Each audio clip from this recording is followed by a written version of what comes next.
Hello friends. मैं सुमित तनवर आप सभी का आपके अपने YouTube channel Tanwar tuition centres पर हार्दिक स्वागत करता हूं। तो दोस्तों, कल हमने नाइन्थ क्लास के चैप्टर सेकंड के बारे में इंट्रोडक्शन पढ़ा था और आज हम करने जा रहे हैं एक्सरसाइज 2.1। एक्सरसाइज 2.1 के क्वेश्चन आंसर्स। तो उम्मीद करता हूं कि आप सभी को कल की वीडियो बहुत अच्छी लगी होगी। तो उसी के आधार पर आज हम एक्सरसाइज 2.1 के क्वेश्चन आंसर करेंगे। तो स्टार्ट करते हैं क्वेश्चन नंबर फर्स्ट से। तो क्वेश्चन नंबर फर्स्ट है, which of the following expression are polynomial in one variable and which are not, state your reason. तो दोस्तों, इसमें हमको बताना है कि जो हमारे पास ये एक्सप्रेशंस लिखे हुए हैं इनमें से कौन सा एक्सप्रेशन पॉलिनोमियल है और कौन सा एक्सप्रेशन पॉलिनोमियल नहीं है, और जो नहीं है उसके बारे में हमें रीजन देना है कि ये पॉलिनोमियल क्यों नहीं है। तो मैंने कल आपको बता दिया था कि जो भी हमारे पॉलिनोमियल होते हैं उनकी एक कंडीशन होती है, और कंडीशन ये होती है दोस्तों कि उनकी जो वेरिएबल्स दे रखे होते हैं उनके, तो जो वेरिएबल्स हैं, वेरिएबल की पावर क्या होनी चाहिए? वेरिएबल की पावर होल नंबर होनी चाहिए। क्या होनी चाहिए? वेरिएबल की पावर क्या होनी चाहिए दोस्तों? Whole number. वेरिएबल की पावर क्या होनी चाहिए? Whole number. तो इसी के अनुसार देखेंगे हम कि कौन सा पॉलिनोमियल है एक्सप्रेशन या फिर कौन सा एक्सप्रेशन पॉलिनोमियल नहीं है। तो स्टार्ट करते हैं। देखो बच्चों, यह 4x² minus 3x plus 7, 4x² minus 3x plus 7।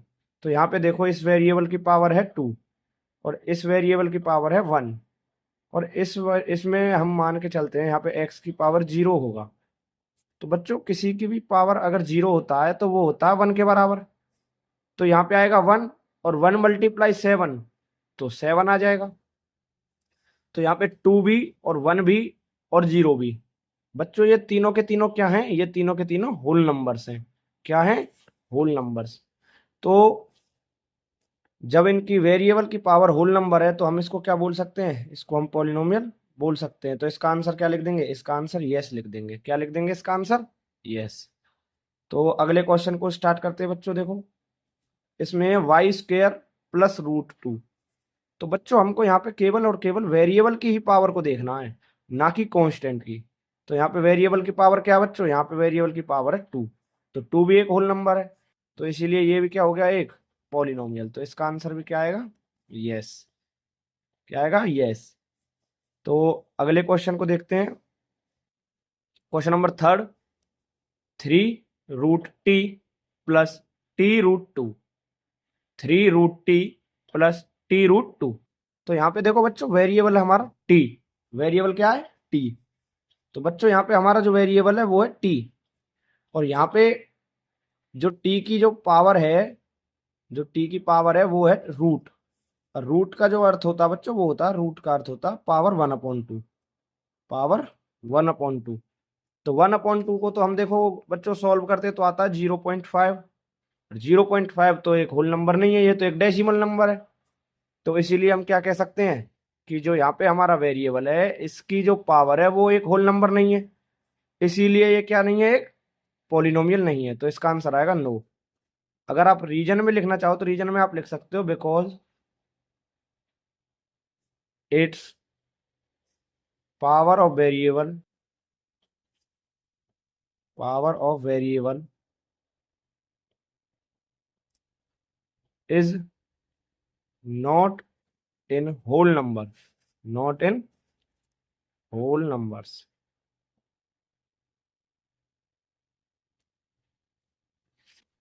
तो अगले क्वेश्चन की तरफ चलते हैं। क्वेश्चन नंबर फोर्थ, यहाँ पे है y+2/y।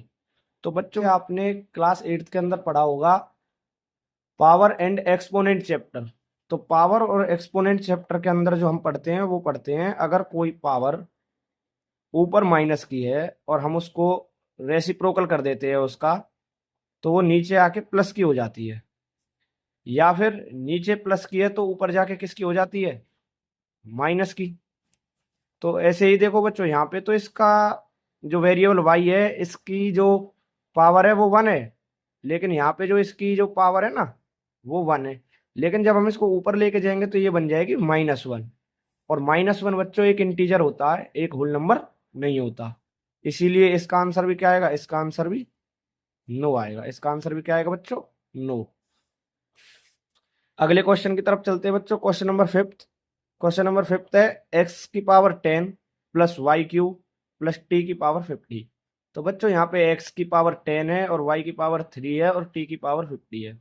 तो 10, 3 और 50 ये तीनों ही बच्चों क्या है, ये तीनों ही होल नंबर्स हैं। तीनों ही क्या है, होल नंबर्स। तो इसीलिए ये क्या बन गया, एक पॉलिनोमियल। तो इसका आंसर क्या आ जाएगा, इसका आंसर यस। चलो बच्चों सेकंड क्वेश्चन की तरफ चलते हैं। जैसा कि मैंने आप सभी को पहले ही पढ़ा दिया था कि कोफिशिएंट क्या होता है। कल की वीडियो में हमने अच्छे से समझा था कि कोफिशिएंट क्या होता है। तो आज कोफिशिएंट के ही हम क्वेश्चन करेंगे। Right the coefficient of x² in each of the following. जितने भी हमको ये क्वेश्चन दे रखे हैं इनमें हमें कोफिशिएंट बताना है x² का। तो बच्चों मैंने कल आपको बताया था कि जिस भी वेरिएबल का ये कोफिशिएंट पूछेगा उस वेरिएबल का मल्टीपल ही उसका कोफिशिएंट होता है। तो यहाँ पे देखो हमें पहले x² को देखना कि x² यहाँ पे है, x² कहाँ पे है, यहाँ पे। और x² यहाँ पे, तो बच्चे ये केवल और केवल x² है। तो इसका मतलब है 1 × x²। जब हमने 1 की मल्टीप्लाई x² से किया तो क्या आएगा, x²। तो इस वेरिएबल में किस कांस्टेंट की मल्टीप्लाई हो रही है, 1 की। किसकी, 1 की। तो इसका कोफिशिएंट भी क्या आएगा, 1। तो आंसर भी क्या आएगा इसका, 1। 1 क्या आएगा इसका बच्चों आंसर। और अगले क्वेश्चन की तरफ चलते हैं। देखो सेकंड क्वेश्चन, 2 - x² + x³। तो जैसे जैसे बच्चों देखो यहाँ पे ये प्लस का x² था तो यहाँ पे प्लस के 1 की मल्टीप्लाई हुई थी। और यहाँ पे किसका है, माइनस का x² है। तो यहाँ पे किसकी मल्टीप्लाई हुई है, -1 × x²। तो क्या आया है, ये -x² आया है। तो जो ये -1 है ना बच्चों, हमको x² का कोफिशिएंट देखना है। तो क्या होगा, -1। तो आंसर क्या आया, -1। तो क्वेश्चन नंबर थर्ड हम स्टार्ट करते हैं। देखो बच्चों यहाँ पे मल्टीप्लाई हो रही है x² में किसकी, π/2 की। किसकी, π/2 की। तो इसका आंसर क्या आ जाएगा, π/2 आ जाएगा। बहुत सिंपल है। और यहाँ पे देखो फोर्थ क्वेश्चन, आपको बिल्कुल भी कंफ्यूज नहीं होना है। यहाँ पे फोर्थ क्वेश्चन को देखो आप, ये है √2x - 1।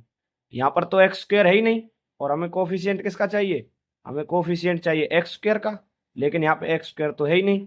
तो बच्चों यहाँ पे ऐसा है, देखो अगर हम किसी की 0 में मल्टीप्लाई करते हैं, मान के चलो कि यहाँ पे x² था और उसकी 0 में मल्टीप्लाई हो गई, तो ये क्या आ गया, 0। ये क्या आ गया, 0। तो जब 0 आ गया तो हम 0 को लिखते थोड़ी हैं, 0 को हम ऐसे थोड़ी लिखेंगे +0 या -0। इसको तो हम हटा देते हैं। तो यहाँ पे मान के चलो कि इसकी जो x² है इसकी मल्टीप्लाई किससे हुई है, 0 से। और 0 से जो मल्टीप्लाई हुई है तो इसका कोफिशिएंट भी क्या बन गया बच्चों, 0 बन गया। इसका कोफिशिएंट भी क्या बन गया, 0। तो आंसर भी क्या आ गया बच्चा, इसका 0 आ गया। ओके बच्चों। चलो बच्चों क्वेश्चन नंबर थर्ड को देखते हैं। ये क्या बोल रहा है, ये बोल रहा है give 1 example each of binomial degree 35 and monomial degree 100। तो मैंने कल बच्चों आपको डिग्री भी बताई थी और मोनोमियल और बाइनोमियल के बारे में भी बताया था। तो पहले क्वेश्चन के अनुसार करते हैं इसके कि बाइनोमियल बताना हमको, बाइनोमियल बताना है। और डिग्री कितनी होनी चाहिए उसकी, 35। डिग्री क्या होनी चाहिए, डिग्री होनी चाहिए 35। तो बच्चों देखो बाइनोमियल वो होता है जिसकी 2 टर्म्स होती हैं, जिसकी 2 टर्म्स होती हैं और डिग्री उसकी हाईएस्ट पावर होती है। तो मान के चलो बच्चों मैं लिख दूं यहाँ पे 2x⁵ + 4। तो देखो एक टर्म ये हो गई और एक टर्म ये हो गई। तो 2 टर्म्स हो गई और 2 टर्म्स का मतलब क्या होता है, बाइनोमियल। और देखो इसकी हाईएस्ट पावर मैंने वेरिएबल की क्या लिख दी, 35।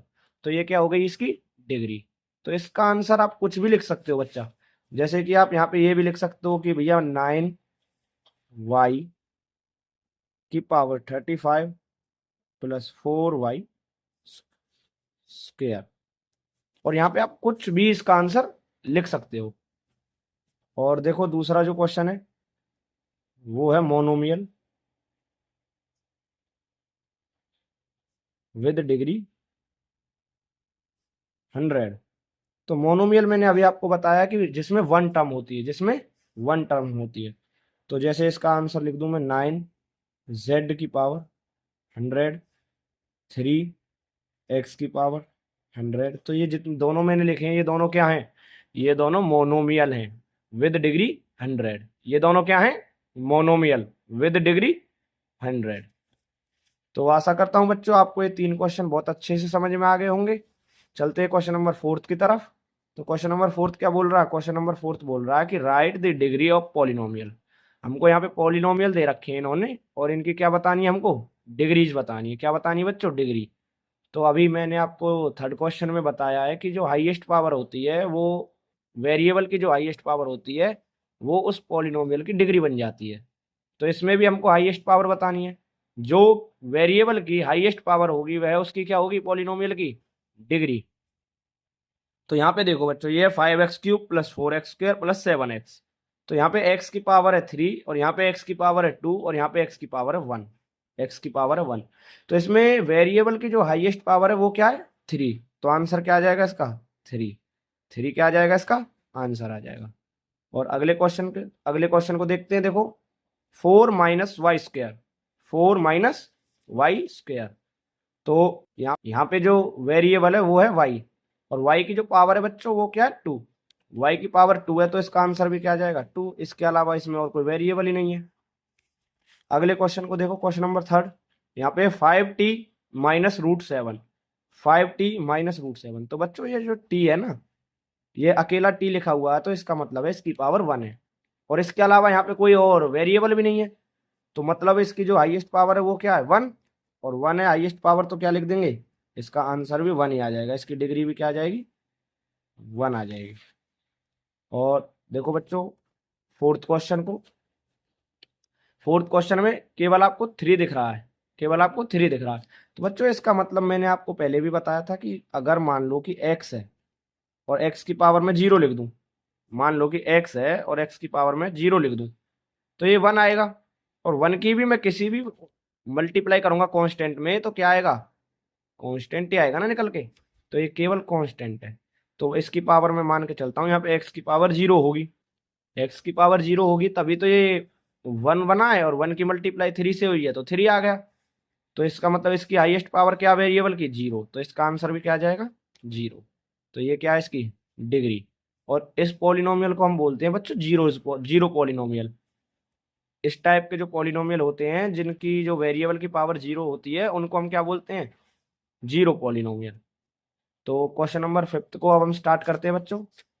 क्वेश्चन नंबर फिफ्थ है जो, वो कह रहा है classify of the classify the following as linear, quadratic and cubic polynomial. जो मैंने कल आपको बताए थे बच्चों, डिग्री के बेस पर और टर्म्स के बेस पर पॉलिनोमियल के 2 टाइप्स होते हैं।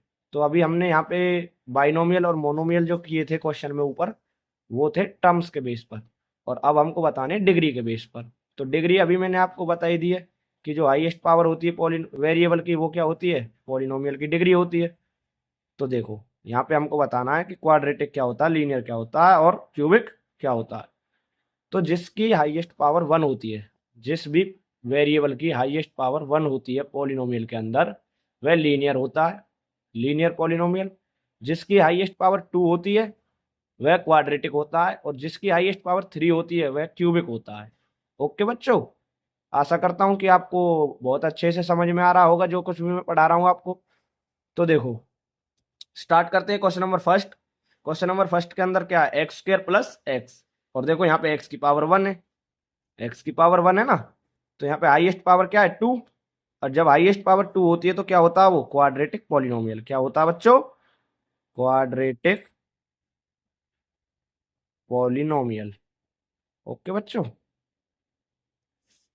और देखो क्वेश्चन नंबर सेकंड के अंदर है x - x³। x - x³ तो देखो इस x की पावर क्या है? 1। और यहाँ पे x की पावर क्या है? 3। तो हाईएस्ट पावर क्या है? 3। तो ये कैसा पॉलिनोमियल हो गया? ये हो गया क्यूबिक पॉलिनोमियल। Cubic polynomial. अगले क्वेश्चन को देखते हैं, क्वेश्चन नंबर 3। क्वेश्चन नंबर 3 जो है वो बोल रहा है कि y plus y square plus 4, y plus y square plus 4। तो यहाँ पे वाई की पावर क्या है 1, और यहाँ पे क्या है 2, और यहाँ पे मान के चलो कि वाई की पावर क्या है 0। तो हाईएस्ट पावर क्या है बच्चों 2। तो ये कैसा है क्वाड्रेटिक पॉलिनोमियल। ये भी क्या है क्वाड्रेटिक पॉलिनोमियल।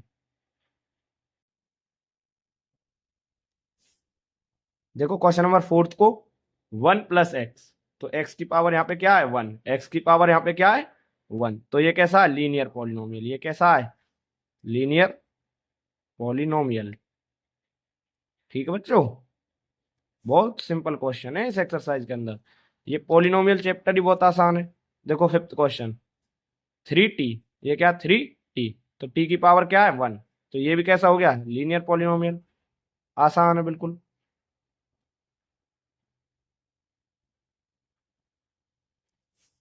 अगला क्वेश्चन है क्वेश्चन नंबर 4। क्वेश्चन नंबर जो 4 है वो है बच्चों आर स्क्वायर। क्या है आर स्क्वायर। तो यहाँ पे आर की पावर क्या है आर की पावर 2 है। तो ये कैसा बन गया ये बन गया क्वाड्रेटिक पॉलिनोमियल। कैसा बन गया क्वाड्रेटिक पॉलिनोमियल। अब देखते हैं बच्चों हम क्वेश्चन नंबर 7। तो क्वेश्चन नंबर 7 क्या है 7x3। क्या है 7x3। तो यहाँ पे हाईएस्ट पावर क्या है वेरिएबल की, यहाँ पे हाईएस्ट पावर है वेरिएबल की वो है 3। तो ये कैसा पॉलिनोमियल बन गया ये बन गया क्यूबिक पॉलिनोमियल। Cubic polynomial.